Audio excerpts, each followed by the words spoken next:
We rely on managers to engage, to mobilise and to lead their people to deliver on behalf of our respective businesses. So it's imperative that we recognise the influence that they have and invest in their development so they can be really good at it. So we work with and we talk with a lot of organisations, and it's become very apparent that for the most part we're not setting managers up for success. If you think about who we appoint as managers, it's typically our star individual contributors. We reward them, the technical experts, our functional folks, we reward them for doing a great job by promoting them into a manager position. And very often we do that without giving them any training or without screening them for aptitude or capability. And yet we magically expect them to take on this manager mantle and know how to transform into a great people leader. It really doesn't make a lot of sense. Managers are really important. They significantly influence employee engagement, which in turn influences customer satisfaction and loyalty, and that really generates our business growth and profitability. The curious thing is this really isn't new insight. There's a legion of research, and the logic is impeccable really to suggest that managers are strategic players.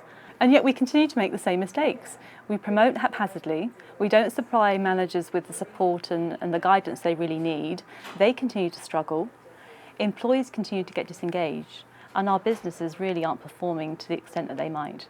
The good news is we can change all that. If we just start to think about managers a bit differently, we can really unlock their potential, and the knock-on effect can be dramatic. So we believe there's a big opportunity to help our managers in 4 discrete areas. And if managers can get really good at these things, then it'll create a solid foundation for them upon which they can build and continue to hone their skills. So the 4 areas are really, firstly, a focus on growing and developing their people. It's really all about that role change. They also need to understand the business and know how their team connects to it and how they contribute to business success. They need to be able to communicate strategic imperatives or strategic priorities to their team in a way that's meaningful and compelling to them, so they kind of meet them where they're at. And then they need to master the interpersonal skills that will enable them to deliver results through their people.